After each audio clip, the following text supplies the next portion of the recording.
আসসালামু আলাইকুম। অনেকেরই রক্তপাত হয়, সেটা নাক দিয়ে, মুখ দিয়ে অথবা বায়ুপথ দিয়ে বিভিন্ন রকম। কিন্তু এই যে রক্তপাতটা হয় সেটা আঘাত থেকে হতে পারে, আবার অনেক সময় ঘা থেকে হতে পারে। এই বিষয় নিয়ে আমরা অনেকেই হয়তো চিন্তিত থাকি যে রক্ত বন্ধ হচ্ছে না, অনেকেই রক্ত বন্ধ হয় না। রক্ত এত পাতলা যে রক্ত সহজে বন্ধ হতে চায় না। আবার যারা হার্টের রোগী কিংবা যাদের রক্ত ঘন আছে তারা আবার কিছু ওষুধ খান, ওষুধ সেবন করেন, যে ওষুধগুলোর কারণে রক্ত পাতলা থাকে। আবার অনেকে রক্ত পাতলা করার যে ওষুধের না খেয়ে অনেকে পেঁয়াজ খান, পেঁয়াজ বেশি খায়। পেঁয়াজ বেশি খেলে এটা রক্তটা তরল থাকে, ব্লাড থিনার বলে পেঁয়াজকে। তো এটা আমরা কেন করি? রক্তটা যাতে জমে না যায়, হার্টে যাতে স্বাভাবিকভাবে সারা শরীরে যাতে দ্রুতভাবে ওই তরল অর্থাৎ পাতলা রক্তটা যাতে দ্রুত চলাচল করতে পারে, তাতে আমরা ভালো বোধ করি, হার্টও ভালো থাকে, সারা শরীর ভালো থাকে, কোথাও ঝিমঝিম করে না, রক্ত জমাট বাঁধার সুযোগ থাকে না, ক্লট হওয়ার সুযোগ থাকে। তো এরকম যদি দেখা যায় যে কোনো জায়গায় যেমন আঘাত লেগে আপনার রক্তক্ষরণ হলো, তখন আপনার আর্নিকা খুব ভালো কাজ করে।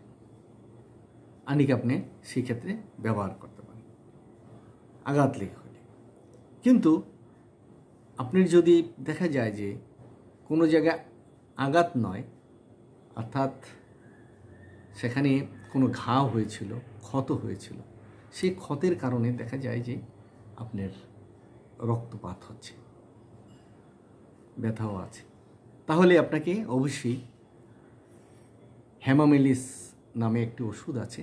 এই ওষুধটি আপনার মাদার টিংচার যদি কয়েক ফোঁটা খান অথবা 30 পাওয়ার বড়িতে যদি হয় কিছু খান, তাহলে দেখা যাবে খুব স্বল্প সময়ের মধ্যে রক্ত পড়াটা বন্ধ হয়ে যাবে। আর যদি ব্যথা না থাকে, আপনার নাক দিয়ে, মুখ দিয়ে কিন্তু পায়খানা রাস্তা দিয়ে, কারণ যে কোনো দ্বার দিয়ে আপনার রক্ত পড়ছে এবং সেখানে আপনার ব্যথা নেই, বেদনা নেই, জ্বর নেই, এরকম যদি স্বাভাবিক হয়, টাটকা রক্ত পড়ছে, তরল রক্ত পড়ছে, উজ্জ্বল টাটকা রক্ত, টকটকে লাল, যদি এরকম হয়, তাহলে আপনি মিলিফুলিয়াম একটি ওষুধ আছে। এই ওষুধটি যদি 30 অর্থাৎ 30 শক্তি হোক অথবা মাদার টিংচার হোক, যদি আপনি কয়েকবার খান, মিরাকুলাসলি আপনার অলৌকিক মতো আপনার দেখা গেল যে 1-1.5 ঘন্টার মধ্যেই আপনার রক্ত পড়াটা বন্ধ হয়ে যায়। এবং এটা যদি কয়েক ডোজ খান, দেখা গেল যে দীর্ঘদিন আপনার সুস্থ থাকবে।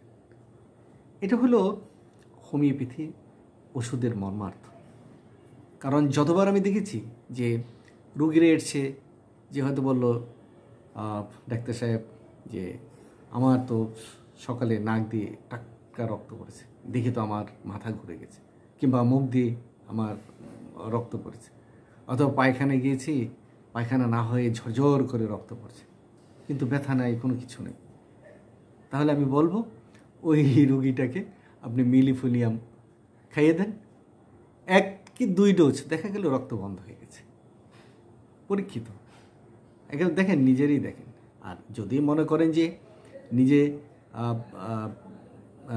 ডাক্তারি না করাটা ভালো, তাহলে আপনি হোমিও ডাক্তারের কাছে যাবেন। মহল্লার মধ্যে তো থাকে, প্রতি মহল্লায় কম বেশ ডাক্তার থাকে, কিংবা হোমিও ডাক্তার বিভিন্ন জায়গায় আছে। সেখানে একজন ডাক্তারের সাথে পরামর্শ করে আপনি এই সমস্যাগুলোর কথা বলবেন, দেখবেন ডাক্তার আপনাকে এই ওষুধটি দেবেন এবং আপনি দিনের মধ্যেই আপনি একদম নিজের সমস্যাটা ফয়সালা করতে পারবেন। তো এটা কি একটা চমৎকার জিনিস না? আর হোমিওপ্যাথিতে আমি বিশ্বাস করি যে যারা এই পেশাটাকে সে নেশা হিসাবে নেয় এবং মানব সেবার জন্য নেয়, তাহলে আপনার সাথে যে আর্থিক বিষয়টা খুব একটা জুলুম হবে না। খুবই কম পয়সায়, কম টাকা খরচ করে আপনি একটা ওষুধ নিয়ে আসতে পারেন, আপনি বেঁচে যাবেন। তো আমার মনে হয় যে আমরা এই বিষয়গুলো আমরা যদি খেয়াল রাখি, তাহলে অনেক আপনার কাজে। সেই সাথে সাথে অনেক সময় দেখা যায় ফুসফুস হতে এইরকম রক্ত পড়ে, বায়ুনালী থেকে হয়, তারপরে পাকস্থলী থেকে, মূত্রথলি থেকে, রেকটাম থেকে, জরায়ু থেকে, এই ধরনের রক্তপাত হতে পারে। অর্থাৎ যে কোনো দ্বার দিয়েই রক্তপাত হোক না কেন, রক্তটা যদি তরল এবং উজ্জ্বল লাল বর্ণের হয় এবং ব্যথা বেদনা না থাকে, তাহলে আপনি এই ওষুধটা চমৎকার একটি কাজ করে। একটু মনে রাখবেন, দেখবেন আপনাদের নিজের পরিবার, ছেলে মেয়ে, স্ত্রী পরিজন, বন্ধুবান্ধব সবার জন্য একটা মঙ্গল হবে এবং তাদেরকে সাজেস্ট করতে পারবেন। ধন্যবাদ, ভালো থাকবেন।